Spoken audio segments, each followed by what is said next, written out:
Hello everyone and welcome back. This week we're going to be talking about conditional probability, independence and dependence of events, and Bayes' rule. All of this relates back to probability. So let's go ahead and get started with conditional probability. A conditional probability is if you have an extra piece of information. So what is the probability of some event occurring given that a related event F has already occurred? So for example, what's the probability that you drew a king from a deck of cards if you know that your card is red? Okay, so if I know that my card is red, then that narrows it down to just 26 cards, and there are 2 kings out of the 26 cards that I could be drawing from. We denote a conditional probability with this symbol right here. And the vertical bar, so the way we read this is, what is the probability of E given that F has occurred? So that vertical bar tells you given that F has occurred, so that is your assumption.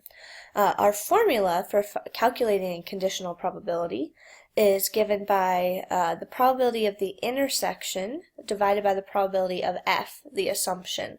So you look at how likely is it that both of these things will occur, and then you divide it out of the probability that the assumption occurred.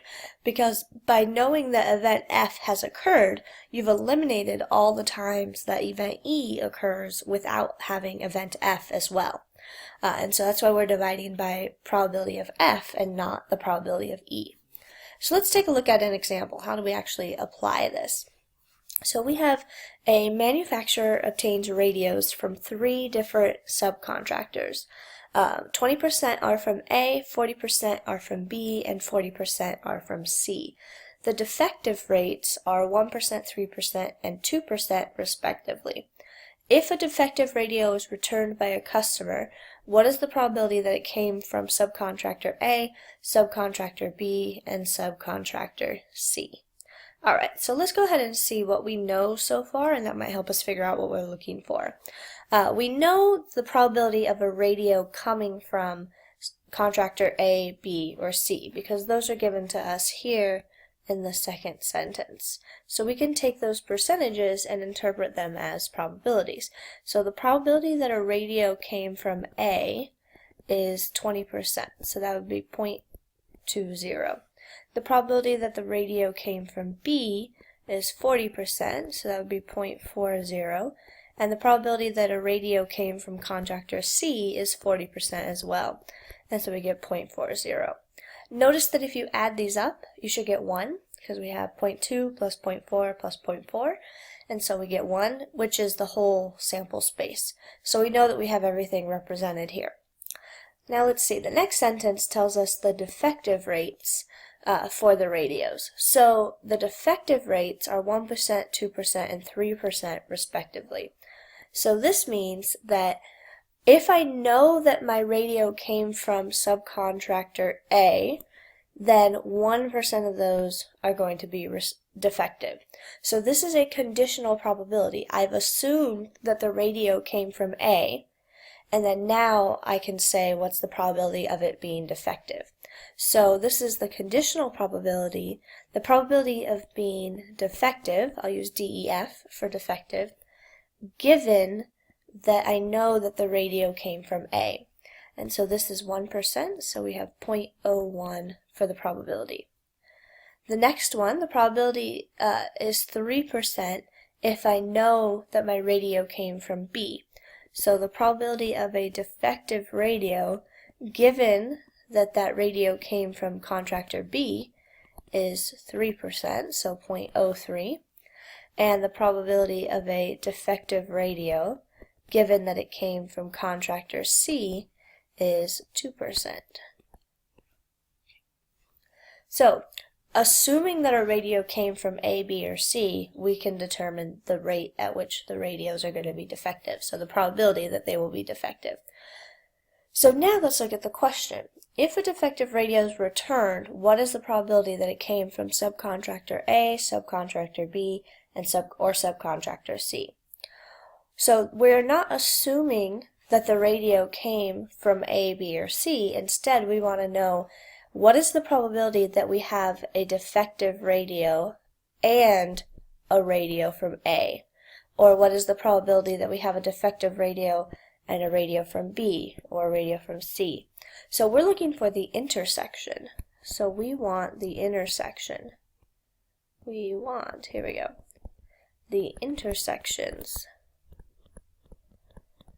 Now, if we look back in our notes, the formula for a conditional probability, we see that the conditional probability of E given F is related to the intersection of E and F, the probability of the intersection of E and F. So, let's see.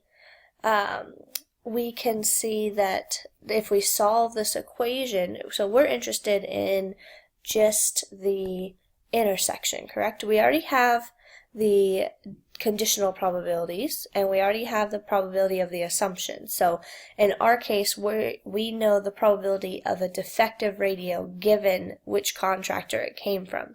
So E in this case is the defectiveness, and F is which contractor it's coming from. So we already know the right-hand side of our equation over here.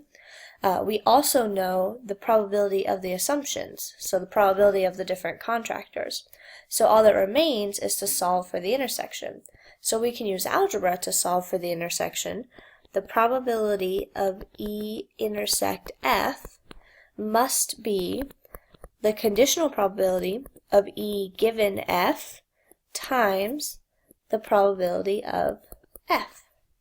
So if we come back to the problem that we're looking at, for the first question, we want to know what is the probability of defective and subcontractor A. And so defective is our E, and subcontractor A is the F from our formula. And so we will take the probability of being defective given A, which we already know is 0.01, and then we multiply it by the probability of having a radio from contractor A, which we know is 0.2. And so multiplying these together, we get 0.002. So the probability of a defective radio and subcontractor A is going to be 0.002, or 0.2%. Similarly, we can do the same thing for defective and subcontractor B. The probability of being defective given that you come from B is 0.03, and the probability of coming from B in the first place is 0.40. And so the product of the two comes out to 0.012. And finally, the probability that you have a defective radio and it is from subcontractor C, we know the conditional probability is 0.02 if we assume that a defective radio came from C, and then the probability of coming from C in the first place is 0.40. And so we end up with 0.008 as our probability. Okay, so we can use the conditional probability formula not only to find a conditional probability like we have on the left, but we can also manipulate the equation to solve for an intersection, or if we know the intersection of the conditional probability, then we can solve for the probability of the assumption. So you can use this formula, and you should think of this formula as being very fluid. You can solve for any different piece of it so long as you have the other two.